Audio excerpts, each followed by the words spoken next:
عبد الوارث نے بیان کیا، کہا ہم سے عبد العزیز نے بیان کیا اور ان سے انس بن مالک رضی اللہ عنہ نے بیان کیا کہ ایک شخص پہلے عیسائی تھا، پھر وہ اسلام میں داخل ہو گیا تھا۔ اس نے سورہ بقرہ اور آل عمران پڑھ لی تھی اور وہ نبی کریم صلی اللہ علیہ وسلم کا منشی بن گیا، لیکن پھر وہ شخص مرتد ہو کر عیسائی ہو گیا اور کہنے لگا کہ محمد صلی اللہ علیہ وسلم کے لیے جو کچھ میں نے لکھ دیا ہے اس کے سوا اسے اور کچھ بھی معلوم نہیں۔ پھر اللہ تعالیٰ کے حکم سے اس کی موت واقع ہو گئی اور اس کے آدمیوں نے اسے دفن کر دیا۔ جب صبح ہوئی تو انہوں نے دیکھا کہ اس کی لاش قبر سے نکل کر زمین کے اوپر پڑی ہے۔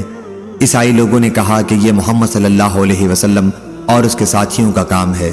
کیونکہ ان کا دین اس نے چھوڑ دیا تھا، اس لیے انہوں نے اس کی قبر کھودی ہے اور لاش کو باہر نکال کر پھینک دیا ہے۔ چنانچہ دوسری قبر انہوں نے کھودی جو بہت زیادہ گہری تھی، لیکن صبح ہوئی تو پھر لاش باہر تھی۔ اس مرتبہ بھی انہوں نے یہی کہا کہ یہ محمد صلی اللہ علیہ وسلم اور ان کے ساتھیوں کا کام ہے، چونکہ ان کا دین اس نے چھوڑ دیا تھا، اس لیے انہوں نے اس کی قبر کھود کر انہوں نے لاش باہر پھینک دی ہے۔ پھر انہوں نے قبر کھودی اور جتنی گہری ان کے بس میں تھی کر کے اسے اس کے اندر ڈال دیا، لیکن صبح ہوئی تو پھر لاش باہر تھی۔ اب انہیں یقین آیا کہ یہ کسی انسان کا کام نہیں ہے، بلکہ یہ میت عذاب خداوندی میں گرفتار ہے، چنانچہ انہوں نے اسے یوں ہی زمین پر ڈال دیا۔ صحیح بخاری حدیث نمبر 3617۔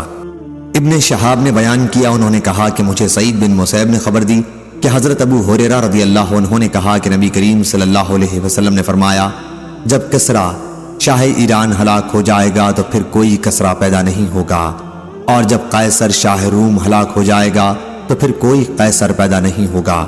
اور اس ذات کی قسم جس کے قبضے میں محمد صلی اللہ علیہ وسلم کی جان ہے، تم ان کے خزانے اللہ کے راستے میں ضرور خرچ کرو گے۔ صحیح بخاری حدیث نمبر 3618۔